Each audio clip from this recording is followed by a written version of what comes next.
Canada's Foreign Affairs Minister Anita Anand has joined counterparts from 8 other Western countries and the European Union in condemning Israel's decision to launch a military takeover of Gaza's biggest city in the near future. That statement reads in part, "It will aggravate the catastrophic humanitarian situation, endanger the lives of the hostages, and further risk the mass displacement of civilians."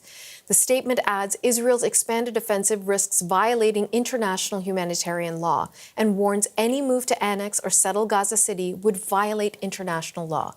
For more on this story now, we are joined by Yossi Beilin in Tel Aviv.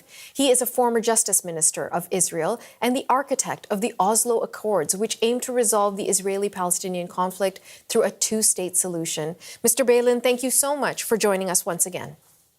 Thank you for having me. Mr. Beilin, it was just last weekend where you were speaking to one of my colleagues about the growing calls for Palestinian statehood. And just to show how quickly the conversation moves, today you and I are talking about the possibility, the very high likelihood, that Israel is going to seize control of Gaza City and possibly the entire Gaza Strip. What do you make of the direction the Israeli government is going in? It seems to me it's a very stupid decision. Especially when it is taking against the view of the Israeli chief of staff of the army. It's very, very seldom that such decisions are made against the view of the chief of staff. And since I am very much against the policy of Netanyahu, but I don't think that he's stupid. The only way for me to understand it is that the whole resolution is done in order to put more pressure on Hamas to get back to the negotiating table. But do you think it will work, sir? God knows. I mean, even if this is the case, if it is done in order to bring them back, we are already paying a price, as you quoted your foreign minister, that we don't have to pay if we are not going to do that, really. So I think that we know what should be done. I mean, what should be done is to decide to end the war, to get back all the hostages, and to invite the Palestinian Authority to re-enter the Gaza Strip, which was taken from them in 2007 by Hamas.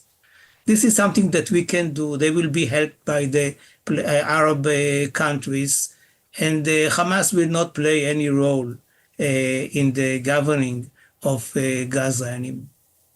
There is universal, I would say, maybe condemnation is too strong of a word, but absolutely universal concern about how Israel is moving forward and how it plans to take over Gaza City and what the consequences of that can be. There is universal condemnation of Hamas and wanting Hamas out of the equation. But Hamas has said it is not going anywhere, and its backers in Iran are not going to alleviate any of its support. So I just wonder if this is the best path forward, and if a complete withdrawal and working with the Palestinian Authority at this point, rather than other Arab nations, might be the best path forward. Well, the Arab nations will not enter Gaza without the Palestinian Authority. Right. So the exact role of the Palestinian Authority should be decided between them. But this is the way to leave Gaza. I mean, it is not in the interest of Israel to remain in Gaza. It is so expensive with human life and financially that it's crazy for us to dream about returning to Gaza, not to speak about those people who believe that we should build settlements in Gaza. It's the last place in the world, the most densely occupied place in the world, to build Israeli settlements. So this is something that we should refrain from, and we should hand it over to the Arabs themselves, to the Palestinians, first and foremost. I wonder, from your vantage point, years of working on this file, you are a statesman, internationally recognized, and you are also a citizen of your country. And when you're speaking to people in those upper echelons of Israeli society and ordinary citizens, what are they telling you about how this government is managing the situation in Gaza? Well, we know the numbers. We know the numbers. It is not a question of my impressions from talking to people, because usually I have the luxury of talking to like-minded people. But you see that 70% of the Israelis, for months and months, support the idea of putting an end to the war and releasing the hostages. This is the picture that you see. It is scientific, and everybody knows it, including Netanyahu and his government. He believes that what he should do is something which is not necessarily supported by the majority, but this is his idea. But most of the Israelis believe that his behavior is a result of his political needs. Those being? Those being keeping the lunatic right in his government in order to assure him a majority for his coalition. May I ask you about what is at least a perception for some, that Israel is becoming increasingly isolated? We had the statement come out today, which I read from our minister, Anita Anand, co-signed by a number of other states. We've also got Germany saying that it does not support sending military equipment to Israel at this state if it's going to take over Gaza City. Increasingly, the support for the Israeli government seems to be shifting away.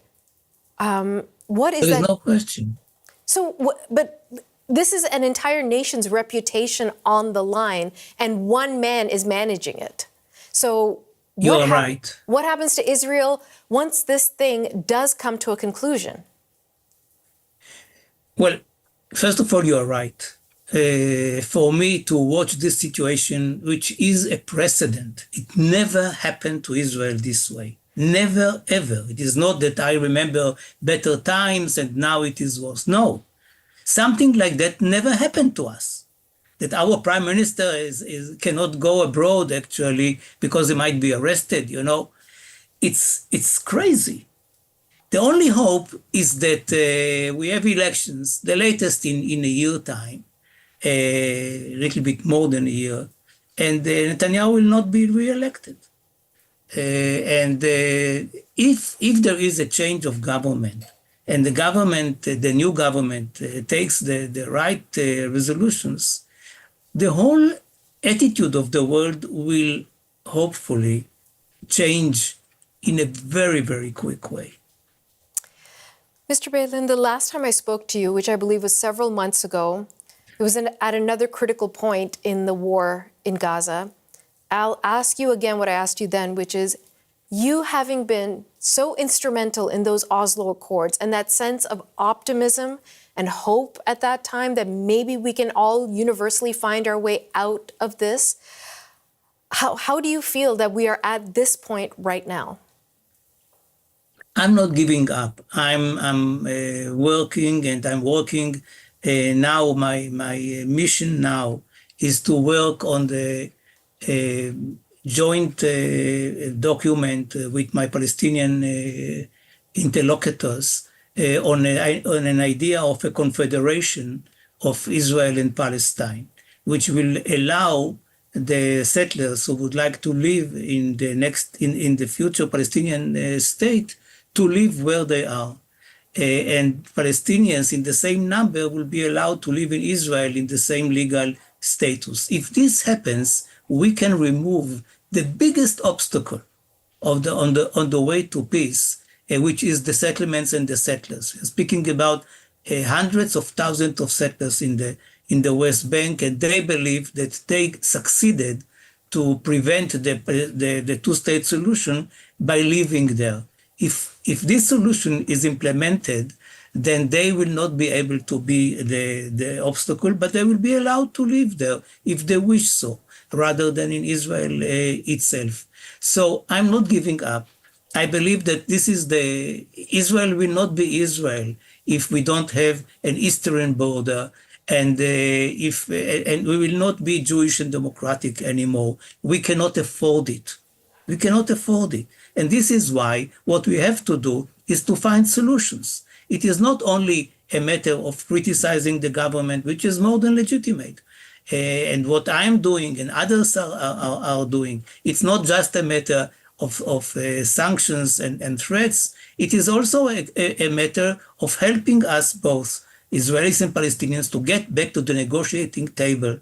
And like in the Madrid conference in 91 and other meetings, but the Madrid conference was a very important milestone, which actually launched the years of the peace process in order to find a solution which we both, Palestinians and Israelis, need badly. Mr. Yossi Beilin, always a pleasure to speak with you, sir. Thank you very much for your time. Thank you for having me. It's our